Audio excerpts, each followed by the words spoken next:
Friends, welcome back. ಇದು part 2 video ಆಗಿರುತ್ತೆ. ಅಂದರೆ ಪಾರ್ಟ್ 1 ವಿಡಿಯೋಲಿ ಹೇಗೆ ನಾಮಕರಣಕ್ಕೆ ಮತ್ತು ಪೂಜೆಗೆ ಎಲ್ಲ ಪ್ರಿಪ್ರೇಷನ್ ನಡೀತಾ ಇತ್ತು ಅನ್ನೋದನ್ನು ಒಂದು ವ್ಲಾಗ್ ಮಾಡಿದ್ದೆ.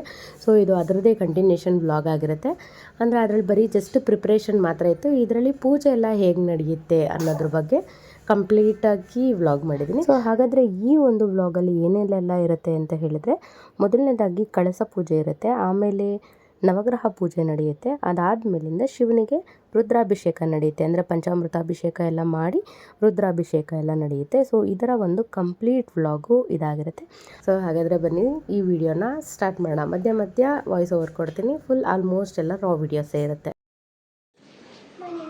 ಶಾಂತಿ ನಾಮಕರಣ ಪೂಜೆ ಅಭಿಷೇಕ ಶಿವನಿಗೆ ಅಭಿಷೇಕ ಆದ ಮೇಲೆ ಹಸುವಿನ ಕೆಳಗಡೆ ಮತ್ತೆ ಹೊಸ ಜನ್ಮ ಕೆಳಗಡೆ ಅಲ್ಲಿ ಪೂಜೆ ಹಸುಗೆ ಪೂಜೆ ಮಾಡಿ ಹಸುವಿಂದ ಒಬ್ಬರು ಮೇಲಿಂದ ಎತ್ತು ಕೊಟ್ಟರೆ ಇನ್ನೊಬ್ರು ಕೆಳಗಡೆಯಿಂದ ಗಂಡ ಎತ್ತು ಕೊಟ್ಟರೆ ಹೆಂಡತಿ ತಗೊಂಡು ಅಥವಾ ಹೆಂಡತಿ ಕೊಟ್ಟರೆ ಗಂಡ ತಗೊಂಡು ಬಾಲದ ಕೆಳಗಡೆಯಿಂದ ಮತ್ತೆ ಮಗುವನ್ನು ತಂದು ಮಗುವಿನಲ್ಲಿ ಬಾಗಿಲನ್ನು ಆರತಿ ಮಾಡಿ ಒಳಗಡೆ ಕರ್ತಾರೆ. ಇನ್ನೊಂದು ಜನ್ಮ ಏನು ಮೂಲ ನಕ್ಷತ್ರ ಎಡಗಳಿಗೆ ಆಶ್ಲೇಷ ನಕ್ಷತ್ರ ಎಡಗಳಿಗೆಯಲ್ಲಿ ಹುಟ್ಟಿದೆ ಅಭುಕ್ತ ಮೂಲ ಅಂತ ಇದೆ ಶಾಸ್ತ್ರ, ಜ್ಯೋತಿಷ್ ಶಾಸ್ತ್ರದಲ್ಲಿ. ಅಭುಕ್ತ ಮೂಲದಲ್ಲಾದರೆ ತಂದೆ ತಾಯಿ ಅಥವಾ ಮಗುವಿಗೆ ಅರಿಷ್ಟ, ಅಭುಕ್ತ ಮೂಲವಲ್ಲ. ಆದರೂ ಮೂಲ ನಕ್ಷತ್ರ ತಂದೆಗೆ ತೊಂದರೆ ಉಂಟಾಗುತ್ತೆ. 9 ವರ್ಷದವರೆಗೂ ಇರುತ್ತೆ ಆ ತೊಂದರೆ. ಅದಕ್ಕೋಸ್ಕರ ಈ ಶಾಂತಿ 3 ತಿಂಗಳಲ್ಲಿ ಮಾಡಿದರೆ 3 ತಿಂಗಳವರೆಗೂ ಏನು ತೊಂದರೆ ಆಗೋದಿಲ್ಲ. 3 ತಿಂಗಳ ಮೇಲೆ ತೊಂದರೆ ಕಾಣುತ್ತೆ. ಅದು 9 ವರ್ಷದಲ್ಲಿ ಆ ತೊಂದರೆ ಮುಂದೆ ಬರದಲ್ಲಿ ಇಲ್ಲಿ ಅಂತಲೇ ಇವತ್ತು ಶಾಂತಿಯನ್ನು ಮಾಡ್ತಾರೆ. ಪಿತೃ ಅರಿಷ್ಟ ಅಂತ ಆಗಲೇ ಹೇಳಿದ್ವಿ. ಪಿತೃಗೆ ಅರಿಷ್ಟ. ಮತ್ತೆ ಮಾತುಲ ಅಂದ್ರೆ ಸೋದರ ಮಾವ, ತಾಯಿ ಅಣ್ಣ ತಮ್ಮನಿಗೆ ಮಾತುಲ, ಅವನಿಗೂ ಅರಿಷ್ಟ ಇರುತ್ತೆ. ಆ ಅರಿಷ್ಟ ನಿವಾರಣೆಗೋಸ್ಕರ ನಾವೀಗ ಪೂಜೆಯನ್ನು ಶಾಂತಿಯನ್ನು ಮಾಡ್ಕೊತಾ ಇದ್ದೀವಿ. ಮೊದಲು ಗಣಪತಿಯನ್ನು ಪ್ರಾರ್ಥನೆ ಮಾಡ್ಕೊಳ್ಳಿ. ಗಣಪತಿ ಪೂಜೆಯಿಂದ ಪ್ರಾರ್ಥನೆ ಮಾಡ್ಕೊಳ್ಳಿ. ಗಣಪತಿ ಪೂಜೆ ನವಗ್ರಹ ಪೂಜೆ ಆದಮೇಲೆ ಮತ್ತೆ ನಿಮ್ಮ ಅಣ್ಣನೂ ಬರಬೇಕಾಗುತ್ತೆ. ಈಶ್ವರಿಗೆ ಅಭಿಷೇಕದಿಂದ ನಿಮ್ಮ ಅಣ್ಣ ಕೂರಿಸ್ತಾರೆ. ನೋಡ್ರಿ, ಈಗ ನಿಮಗೆ ಗೊತ್ತಾಯಿತು ಅನಿಸುತ್ತೆ ನಾವು ಯಾವುದರ ಪೂಜೆ ಮಾಡ್ತಾ ಇರೋದು ಅಂತ. ಅಂದರೆ ಪಾಪು ಬಂದು ಮೂಲ ನಕ್ಷತ್ರದಲ್ಲಿ ಹುಟ್ಟಿದ್ದಾನೆ. ಸೊ ಅದರಿಂದ ಮತ್ತೆ ಕರಳು ಬಳ್ಳಿ ಸುತ್ತಕೊಂಡು ಹುಟ್ಟಿದ್ದಾನೆ. ಸೊ ಅದರಿಂದ ಯಾವುದೇ ದೋಷ ಎಲ್ಲ ಏನೂ ಬರಬಾರ್ದು ಅಂತ ಹೇಳಿ 3 ತಿಂಗಳೊಳಗಡೆ ಪೂಜೆ ಮಾಡಿಸ್ಬೇಕು ಅಂತ ಅರ್ಚಕರು ಹೇಳಿದರು. ಸೊ ಅದರಿಂದ ನಾವು ಎಲ್ಲ ಕೂಡ ಇವತ್ತೇ ಇಟ್ಕೊಂಡಿದ್ದೀವಿ. ಅಂದರೆ ಕರಳು ಸುತ್ತು ಉಟ್ಕೊಂಡ್ರೆ ಸೋದರ ಮಾವನಿಗೆ ಕಂಟಕ ಅಂತ ಹೇಳ್ತಾರೆ. ಸೊ ಅದರಿಂದ ನಮ್ಮ ಅಣ್ಣನಿಗೆ ಮತ್ತೇನು ಮೂಲ ನಕ್ಷತ್ರ ಆಗಿರೋದ್ರಿಂದ ತಂದೆಗೆ ಸ್ವಲ್ಪ ಕಂಟಕ ಇರುತ್ತೆ ಅಂತ ಹೇಳ್ತಾರೆ. ಸೊ ಅದರಿಂದ ಇಬ್ರಿಗೂ ಕೂಡ ಯಾವುದೇ ದೋಷಗಳೇನೇ ಇದ್ರೂ ಪರಿಹಾರ ಆಗಲಿ ಅಂತ ಅಂದ್ಬಿಟ್ಟು ಈ ಒಂದು ಪೂಜೆನ ಮಾಡಿಸ್ತಾ ಇರೋದು ನಾವು. ಸೊ ಇದನ್ನು ಆದಷ್ಟು ಬೇಗ ಮಾಡಿಸ್ಬೇಕು ಅಂತ ಹೇಳಿದ, ಅಂದರೆ 3 ತಿಂಗಳೊಳಗಡೆ ಮಾಡಿಸ್ಬೇಕು ಅಂತ. ಸೊ ಅದರಿಂದ 3 ತಿಂಗಳೊಳಗಡೆನೆ ಮಾಡಿಸೋಣ ಅಂತ ಹೇಳಿ ಈ ಒಂದು ಪೂಜೆನ ನಾವು ಜನವರಿ 25ನೇ ತಾರೀಕು ಮಾಡಿಸಿರೋವಂಥದ್ದು. ಏನಕ್ಕೆ ಅಂತ ಹೇಳಿದ್ರೆ 9 ವರ್ಷಗಳ ಕಾಲ ಈ ಒಂದು ಕಂಟಕ ಇರುತ್ತಂತೆ. ಅಂದರೆ ಹುಟ್ಟಿದ 3 ತಿಂಗಳೊಳಗಡೆ ಏನಾದರೂ ಮಾಡಿಲ್ಲ ಅಂತ ಹೇಳಿದ್ರೆ 9 ವರ್ಷದವರೆಗೂ ಇದು ಇರುತ್ತೆ ಅಂತ ಹೇಳ್ತಾರೆ. ಸೊ ಅದರಿಂದ 3 ತಿಂಗಳೊಳಗಡೆ ಪೂಜೆ ಮಾಡಿಸಿ ಅಂತ ಹೇಳಿದರು. ಸೊ ಅದರಿಂದ ಈ ಒಂದು ಪೂಜೆನ ಸ್ಟಾರ್ಟ್ ಮಾಡಿದ್ವಿ. ಅಂದರೆ ಮೊದಲನೇದಾಗಿ ಗಣಪತಿನ ಪೂಜೆ ಮಾಡೋದ್ರ ಮೂಲಕ ಈ ಒಂದು ಪೂಜೆನ ಸ್ಟಾರ್ಟ್ ಮಾಡ್ತಾ ಇದ್ದೀವಿ.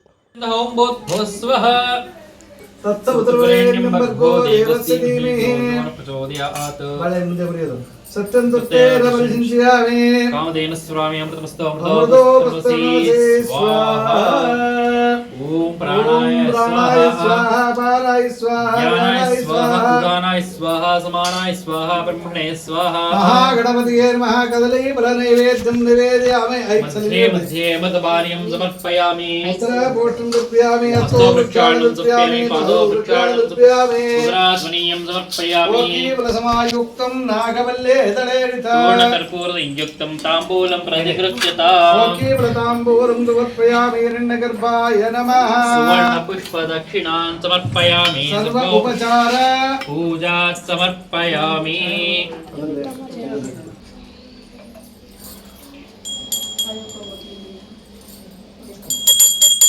ಓಂ ಗಣಪತೆ ಗಣೇಶ ಪ್ರಥಮಂ ಕವೀನಾ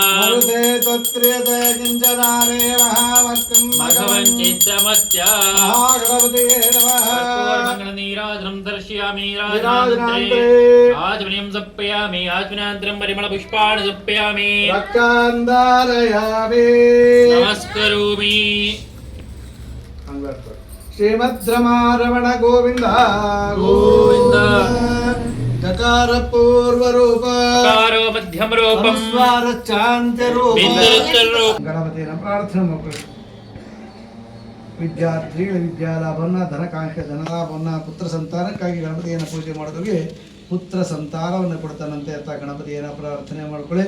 ನಮ್ಮ ಮಕ್ಕಳಿಗೆ ಒಳ್ಳೆಯ ವಿದ್ಯಾ ಬುದ್ಧಿ ಬರಲಿ, ನಮ್ಮ ವ್ಯಾಪಾರ ಉದ್ಯೋಗದಲ್ಲಿ ಅಭಿವೃದ್ಧಿಯಾಗಲಿ ಅಂತ ಪ್ರಾರ್ಥನೆ ಮಾಡ್ಕೊಳ್ಳಿ. ಮನಸಾವಿಷ್ಟ ಪ್ರಾರ್ಥನಾ ಅಂತ ಸಮರ್ಪಯಾಮಿ ಅನಯಾ ಪೂಜಾ ಚ. ಭಗವಾನ್ ಸರ್ವಾತ್ಮ ಸರ್ವೃಂಶಿ ಮಹಾಂತ ಬ್ರಹ್ಮ ಸುಪ್ರೀತ ಸುಪ್ರಸನ್ನ ವರದಾ ಭವಂತು.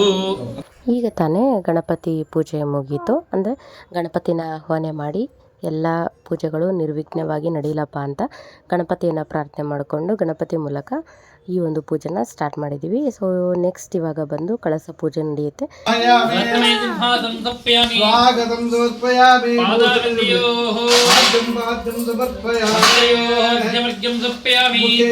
ಆಜುನಿಂ ಸಮರ್ಪಯಾಮಿ. ನಾನು ಆಪೋಹಿಷ್ಟಾಮಿ ಯೋಪವಸ್ತಾನವೋಚ್ಚೇದನಾತರ ಪ್ರೇರಣಾಯ ಚಕ್ಷುಷೇ ಯೋವಶ್ವತಮೋ ರಸಸ್ತಸ್ಯ ಭಾಗೇ ತೇನಃ ವಿಶತೇರಿವ ಮಾತ್ರಃ ತಸ್ಮಾನ್ನಮಾಭೋ ಯಸ್ಯ ಕ್ಷಯಾಯ ಜನ್ಮತ ಆಪೋಚನ ಯಥಾಚನಃ. ಸ್ನಾನಂ ಸಮರ್ಪಯಾಮಿ. ವಸ್ತ್ರಾರ್ಥಂ ಆಭರಣಾರ್ಥಂ ವೇದಾರ್ಥ ಅಕ್ಷತಾನ್ ಸಮರ್ಪಯಾಮಿ. ಅರಿಶಿನ ಕುಂಕುಮ ಗಂಧ ಎಲ್ಲ ಪೂಜೆ ಮಾಡಿ 2 ಕಲಸು ಪುಸ್ತಕ ಸ್ವಲ್ಪ ಗಂಧಾಂಧಾರಯಾಮಿ ಹರಿದ್ರ ಕುಂಕುಮ ಸಿಂಧೂರಾಣಿ ಸಕಲ ಸೌಭಾಗ್ಯ ದ್ರವ್ಯಾಣಿ ಸಮರ್ಪಯಾಮಿ.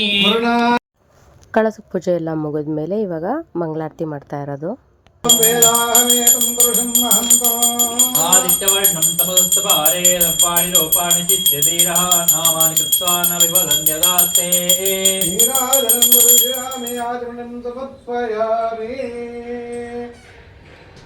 ಪರಿಮಳ ಪುಷ್ಪಾಣಿ ಸಮರ್ಪಯಾಮಿ ಅಕ್ಷಾನ್ ಧಾರಯಾಮಿ.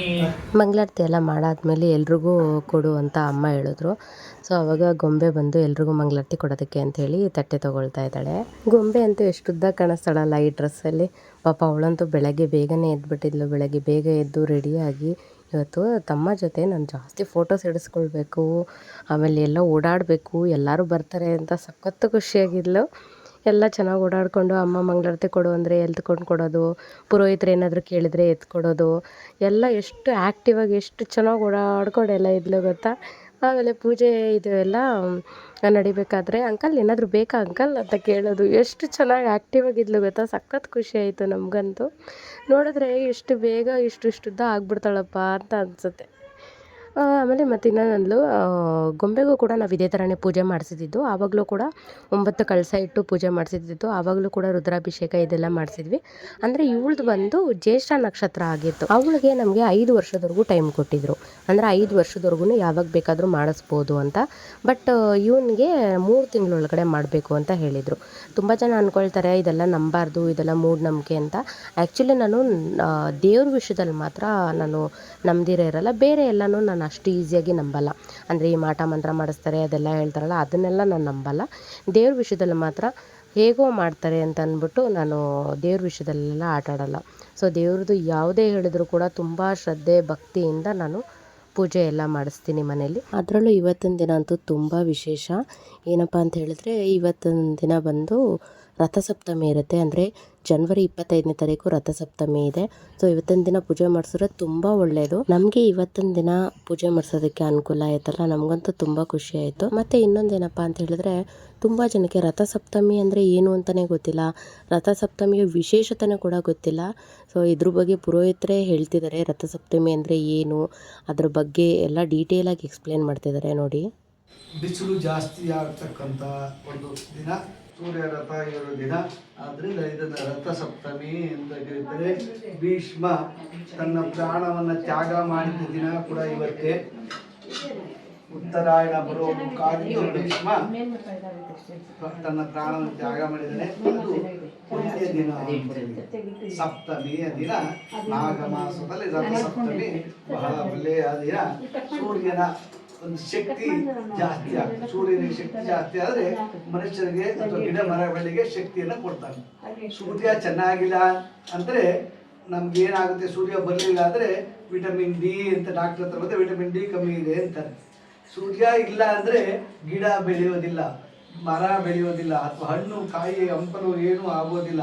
ಸೂರ್ಯನ ಕಿರಣಗಳಿಂದ, ಸೂರ್ಯನ ಬೆಳಕಿಂದಲೇ ನಮ್ಮ ಈ ಪ್ರಪಂಚ ಎಲ್ಲ ನಡೀತಾ ಇರ್ತದೆ. ಹಗಲು ರಾತ್ರಿ ಆಗ್ತಕ್ಕಂಥ ಸೂರ್ಯನಿಂದಲೇ, ಬೆಳವಣಿಗೆ ಆಗ್ತಕ್ಕಂಥ ಸೂರ್ಯನಿಂದಲೇ. ಆ ಸೂರ್ಯ ಇಲ್ಲ ಅಂದ್ರೆ ಅವೆಲ್ಲ ಆಗೋದಿಲ್ಲ. ಅದಕ್ಕೋಸ್ಕರ ನಮ್ಗೆ ಚೈತನ್ಯ, ರಾತ್ರಿ ಹೊತ್ತು ಕೆಲಸ ಮಾಡೋಕ್ಕೂ ಹಗಲೊತ್ತು ಕೆಲಸ ಮಾಡೋಕ್ಕೂ ವ್ಯತ್ಯಾಸ ಇದೆ. ಸೂರ್ಯ ಇದ್ರೆ ನಮ್ಮ ಚೈತನ್ಯ ಜಾಸ್ತಿ ಆಗುತ್ತೆ, ಇಲ್ಲ ಅಂದ್ರೆ ಆಗೋದಿಲ್ಲ. ಆದ್ರಿಂದ ಈ ಸೂರ್ಯ ರಥವನ್ನು ಏಳೋ ದಿವಸ ಸೂರ್ಯನ ಶಕ್ತಿ ಜಾಸ್ತಿ ಆಗೋದ್ರಿಂದ ದಿವಸ ನಾವು ಪೂಜೆಗಳನ್ನು ಮಾಡಿದಾಗ ನಮ್ಮ ಶಕ್ತಿಯೂ ಹೆಚ್ಚಿಗೆ ಆಗುತ್ತೆ. ನೀವೆಲ್ಲ ಕೆಲಸ ಮಾಡ್ತಿದ್ರೆ ನಿಮ್ಗೆಲ್ಲ ದೊಡ್ಡ ಕಂಪನಿಯಲ್ಲಿ ಕೆಲಸ ಸೇರಿದ್ರೆ ಸಂಬಳ ಜಾಸ್ತಿ, ಚಿಕ್ಕ ಕಂಪನಿಯಲ್ಲಿ ಅದಕ್ಕೆ ತಕ್ಕನ ಸಂಬಳ ಇರುತ್ತೆ ಅಷ್ಟೇ. ಅವ್ರಿಗೆ ಶಕ್ತಿ ಜಾಸ್ತಿ ಬಂದಾಗ ನಮಗೆ ಶಕ್ತಿ ಜಾಸ್ತಿ ಅಷ್ಟೇ. ಅಂತ ದಿನ ಆಕ್ಚುಲಿ ಇವತ್ತು ಗೃಹಪ್ರವೇಶ ಆಯಿತು. ಕಾರಣಾಂತರದಿಂದ ನೀವು ಕೇಳೋ 2 ದಿವಸ ಹಿಂದೆ ಕ್ಯಾನ್ಸಲ್ ಆಗಿತ್ತು. ಅವರೇನೋ ಅಮೆರಿಕಾಗೆ ಹೋಗ್ತಾ ಇದ್ದಾರೆ, ಅವ್ರ ಅಣ್ಣ ಅಂತೇಳಿ ಅವರು ಪೋಸ್ಟ್ಪೋನ್ ಮಾಡ್ಕೊಂಡು ಮಾರ್ಚಲ್ಲಿ. ಅದಕ್ಕೆ ನನಗೆ ಇವತ್ತು ಸಿಕ್ತಿಲ್ಲ ಅಂದ್ರೆ ಇವತ್ತು ಕರೆಕ್ಟ್ ಆಗ್ತದೆ. ಅಲ್ಲ ನಾನು ಮಾಡೋಕ್ಕಾಗ್ತಿರ್ಲಿಲ್ಲ, ಇವತ್ತು ಹಿಂಗಿದೆ. ಆದ್ದರಿಂದ ಒಳ್ಳೆಯ ದಿನ ಸಿಕ್ಕಿದೆ. ಭಕ್ತಿಯಿಂದ ಮಾಡಿ ಖಂಡಿತವಾಗಿ ಆ ಸೂರ್ಯ ಅನುಗ್ರಹ, ಪಿತೃಕಾರಕ ಸೂರ್ಯ, ಅವನ ಅನುಗ್ರಹ ಉಂಟು. ನವಗ್ರಹ ಮಾಡ್ತಕ್ಕಂಥ ಎಲ್ಲರೂ ಕೂಡ ಒಂದೊಂದು ಗ್ರಹಕ್ಕೆ ಒಂದೊಂದು ಶಕ್ತಿ ಇದೆ. ಸೂರ್ಯನಿಂದ ಪಿತೃ, ತಂದೆ, ಆರೋಗ್ಯ, ಇದೆಲ್ಲವೂ ಕೂಡ ಸೂರ್ಯನಿಂದ ಬರ್ತಕ್ಕಂಥ. ಸೂರ್ಯ ಚೆನ್ನಾಗಿಲ್ಲ ಅಂದ್ರೆ ತಂದೆಯಲ್ಲಿ ತಂದೆಯ ಮಕ್ಕಳಿಗೆ ಹೊಂದಾವಣಿಕೆ ಇರೋದಿಲ್ಲ, ಮತ್ತೆ ತಂದೆಗೆ ಆರೋಗ್ಯದಲ್ಲಿ ವ್ಯತ್ಯಾಸ ಆಗ್ತಕ್ಕಂಥದ್ದು ಇವೆಲ್ಲ ಆಗುತ್ತೆ. ಮನುಷ್ಯರಲ್ಲಿ ವ್ಯತ್ಯಾಸ ಆಗ್ತಕ್ಕಂಥ ಸೂರ್ಯನಿಂದ ಆಗ್ತಕ್ಕಂಥ. ಅದಕ್ಕೆ ಸೂರ್ಯನ ಪೂಜೆ. ಚಂದ್ರನಿಂದ ತಾಯಿ, ಮನಸ್ಸು, ಹಾಲು, ನೀರು, ಬೆಳ್ಳಿ ಇದೆಲ್ಲ ಚಂದ್ರನಿಂದ ಆಗ್ತಕ್ಕಂಥ.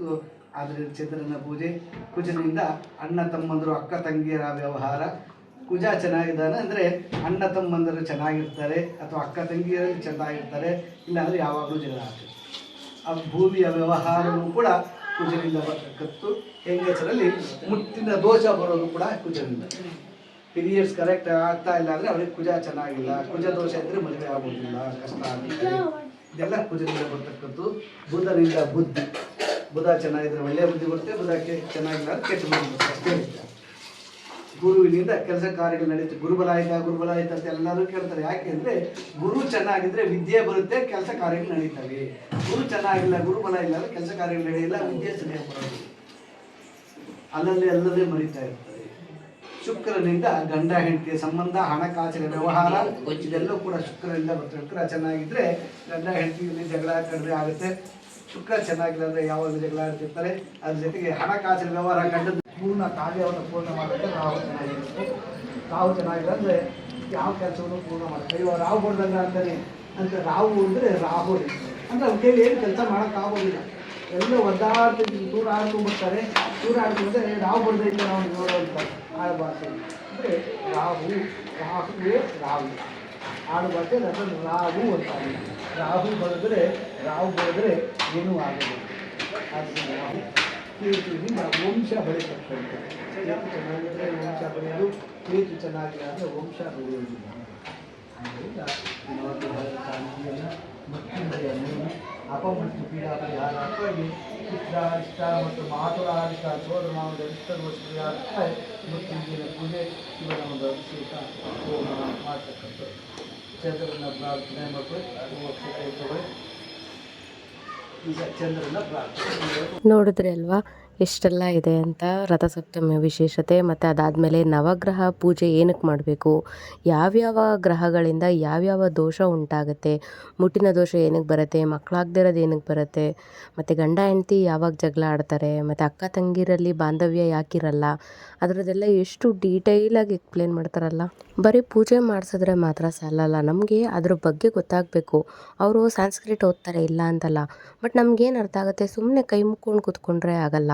ಸೊ ಅದ್ರ ವಿಶೇಷತೆ ಏನು, ಅದರಲ್ಲಿ ಏನಿದೆ, ಏನು ಹೇಳ್ತಿದ್ದಾರೆ, ಯಾವುದ್ರ ಬಗ್ಗೆ ಪೂಜೆ ಮಾಡ್ತಿದ್ದಾರೆ ಅನ್ನೋದನ್ನು ಅವರು ಎಕ್ಸ್ಪ್ಲೇನ್ ಮಾಡಿಕೊಂಡು ಹೇಳ್ತಾರಲ್ಲ, ನಮ್ಗೆ ಅದಕ್ಕೆ ಖುಷಿ ಆಗೋದು. ಅದರಿಂದ ನಮಗೆ ಇವ್ರ ಕೈಯಲ್ಲೇ ಪೂಜೆ ಮಾಡಿಸ್ಬೇಕು ಅಂತ ಅನ್ಸೋದು. ನೀವೇ ನೋಡ್ತಿದ್ದೀರಲ್ವ ನನಗೇನಕ್ಕೆ ಈ ಪುರೋಹಿತರ ಹತ್ರನೇ ಪೂಜೆ ಮಾಡಿಸ್ಬೇಕು ಅಂತ.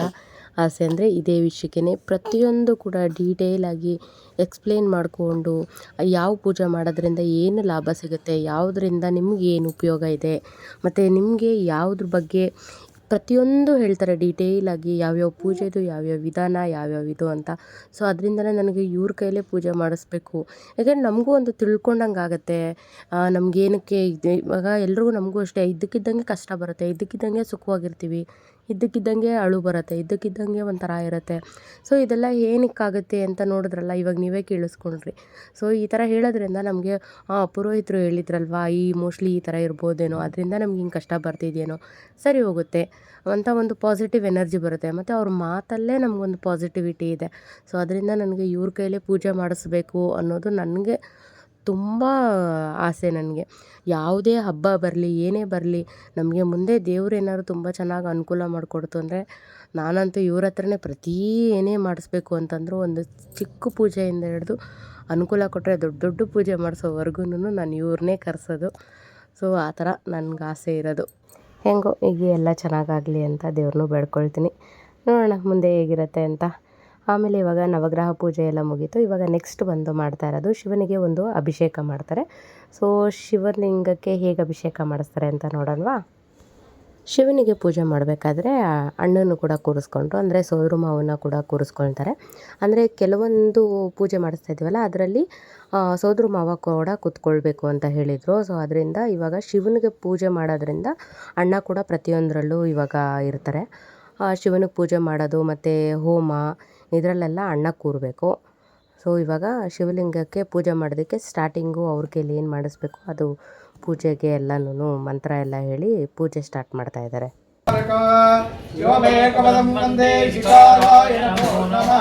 ಓಂ ನಮಃ ಶಿವಾಯ. ಭೋರ್ಭವತ್ಸ್ವಃ ತ್ರ್ಯಂಬಕಂ ಯಜಾಮಹೇ ಅಸ್ಮಿನ್ ಲಿಂಗೆ ಪ್ರದನ್ನ ಪಾರ್ವತಿ ಸಮೇತ ಕಾಶಿ ವಿಶ್ವೇಶ್ವರಮಾವಾಹಯಾಮಿ.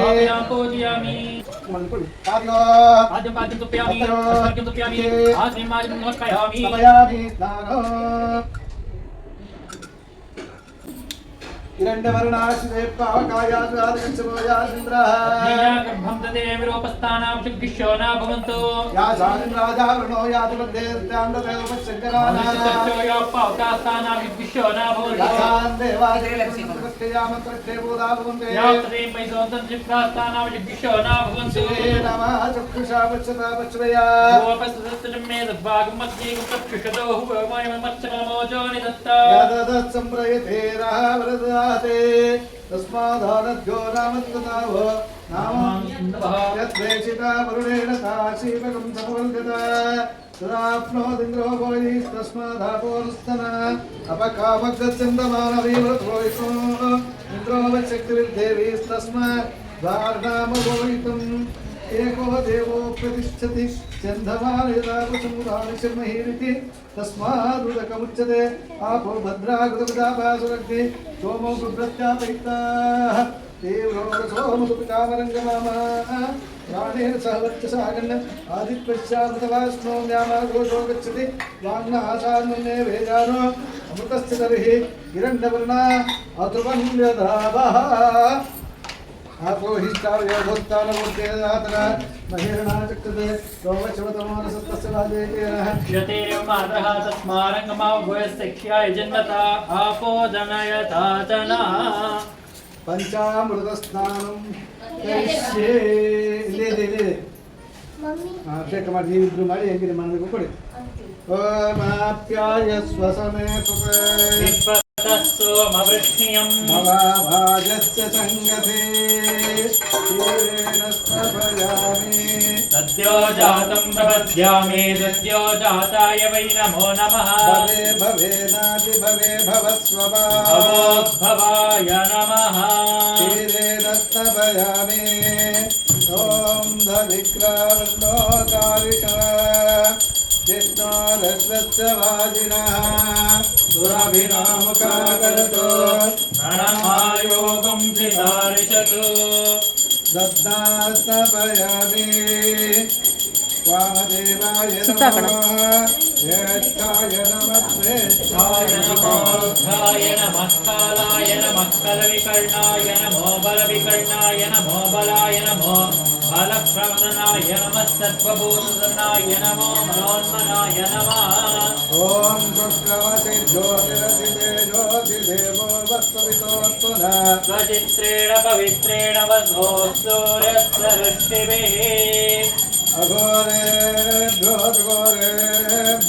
घोरघोरतरेभ्यः सर्वेभ्यः सर्वशर्वेभ्यो नमस्ते अस्तुरुद्ररूपेभ्यः शुक्रवसि ज्योतिरसिते ज्योति देवो वस्तुवितोत्तुना स्वचित्रेण पवित्रेण वसो सूर्यस्य रश्मिभिः घृतं विवक्षरे घृतमस्योने घृतेभ्यो घृतमस्य धामा स्वधमादहमादय स्वाहा घृतं वृषभभक्ष्यहव्यम् मधुवातार्पायते मधुक्षरन्ते हिन्दवः माध्येन सन्तोषदे मधुरक्तवतोषति मधुमत्पार्थिवकं व्रजः मधुद्योरस्तु नः पिता मधुमार्गो वनस्पतिर्मधुमाग्मस्तु सूर्यः माद्यग्रावो भवन्तु नः तत्पुरुषाय विद्महे महादेवाय धीमहि तन्नो रुद्रप्रचोदयात् ईशानों स्वादपवत्वदिव्याय जन्मने स्वादरिन्द्राय सवेतु नाम्ने स्वादमित्राय वरुणाय वायवे बृहस्पतये मधुमागमदाभ्यः ईशानः सर्वविद्यानां ईश्वरः सर्वभूतानां ब्रह्माधिपति ब्रह्मणोऽधिपति ब्रह्मा शिवो मे अस्तु सदा शिवो अपेच मृत्युरवृतं नागन्वैवत्सतो नो भयं कृणोत वर्णं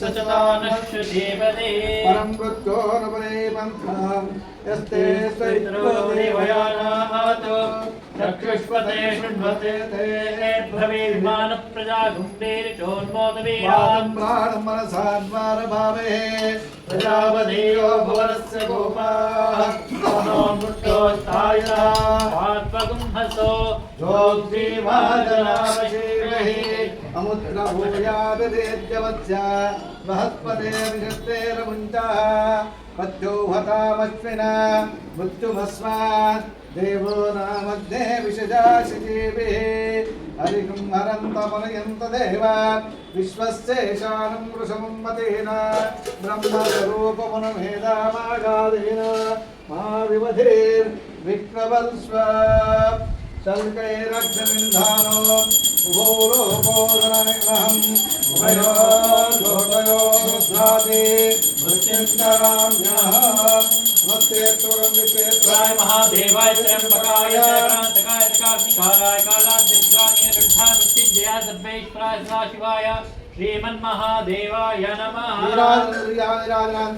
आजनिं समर्पयामि पुष्पाणि समर्पयामि रक्षान्धारयामि मङ्गलतुम्रे हर नमः पार्वतीपतये हर हर महादेव आमोहिष्टाभियोगवस्थानभूते सुदादना हेरणाय चक्षुषे योवच्चवतमो रसस्तस्य वागेतेन क्षतेरिव मातरः स्मारङ्गमापवत्सत्ययाय जिन्वथा पापो जनयथा जनः पञ्चामृतस्नानानन्तरम् शुद्धोदकस्नानं समर्पयामि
ಈಗ ತಾನೇ ಶಿವನಿಗೆ ಅಭಿಷೇಕ ಎಲ್ಲ ಮುಗಿತು. ತುಂಬಾ ಚೆನ್ನಾಗಾಯಿತು.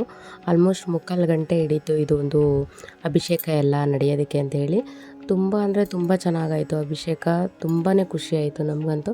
ಈಗ ದೇವ್ರನ್ನೆಲ್ಲ ಅದು ಹಾಲು ತುಪ್ಪ ಇದು ಎಲ್ಲ ಹಾಕಿ ಪೂಜೆ ಮಾಡಿರ್ತೀವಲ್ಲ, ನೀಟಾಗಿ ಶುದ್ಧ ಮಾಡಿ ಒರೆಸಿ ಇವಾಗ ಅರಿಶಿನ ಕುಂಕುಮ ಇಟ್ಟು ದೇವರಿಗೆ ಅಲಂಕಾರ ಮಾಡಿ ನಮ್ಮ ಕೈಯಿಂದ ಮಹಾಮಂಗಳಾರತಿ ಮಾಡಿಸ್ತಾ ಇದ್ದಾರೆ.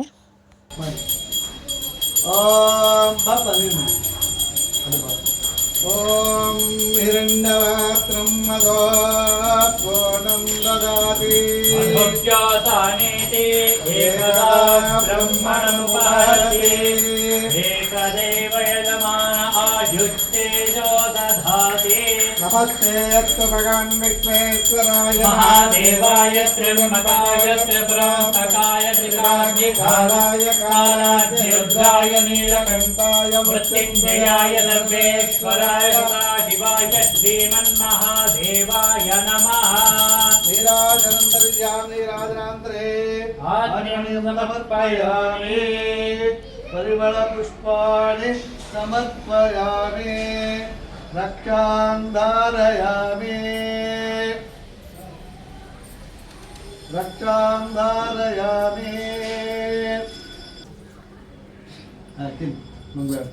ಶ್ರೀಭದ್ರಮಾರಮಣ ಗೋವಿಂದ ಗೋವಿಂದ. ಹರ ನಮ ಪಾರ್ವದೇವತಯೇ. ಹರ ಹರ ಮಹಾದೇವ. ನೋಡಿದ್ರಲ್ವಾ, ಈಗ ತಾನೇ ಪೂಜೆ ಎಲ್ಲ ಮುಗೀತು. ಅಂದರೆ ಫಸ್ಟು ಕಳಶ ಸ್ಥಾಪನೆ ಮಾಡಿ ಪೂಜೆ ಮಾಡಿದ್ರು, ಅದಾದಮೇಲೆ ನವಗ್ರಹ ಪೂಜೆ ಮಾಡಿದ್ರು, ಅದಾದಮೇಲಿಂದ ಶಿವನಿಗೆ ಅಭಿಷೇಕ ಮಾಡಿ ಎಲ್ಲ ಪೂಜೆ ಎಲ್ಲ ಮುಗೀತು. ಸೊ ಇವಾಗ ಅದೆಲ್ಲ ಮುಗಿಸ್ಕೊಂಡು ಇವಾಗ ಹಸು ಹತ್ರ ಪೂಜೆ ಮಾಡೋದಕ್ಕೆ ಅಂತ ಹೇಳಿ ಹೋಗ್ತಾ ಇದ್ದೀವಿ. ಸೊ ಹಸು ಪೂಜೆ ಮಾಡೋದು, ನಾಮಕರಣ ಮತ್ತು ಹೋಮ ಇದ್ರ ವಿಡಿಯೋ ಎಲ್ಲ ನೆಕ್ಸ್ಟ್ ವ್ಲಾಗಲ್ಲಿ ಅಪ್ಲೋಡ್ ಮಾಡ್ತೀನಿ. ಯಾಕೆಂದರೆ ಇದು ಆಲ್ರೆಡಿ ತುಂಬ ಲೆಂತಿ ವಿಡಿಯೋ ಆಗಿಬಿಟ್ಟಿದೆ. ಸೊ ಅದರಿಂದ ಓಕೆನಾ. ಈ ವಿಡಿಯೋ ಏನಾದರೂ ಇಷ್ಟ ಆಗಿತ್ತು ಅಂದರೆ ಲೈಕ್ ಮಾಡೋದನ್ನು ಮರಿಬೇಡಿ. Okay, thank you so much. ಹೀಗೆ ಎಲ್ಲರೂ ಸಪೋರ್ಟ್ ಮಾಡ್ತಾಯಿರಿ. Thanks for watching Nandini Anand vlogs in Kannada. Bye bye.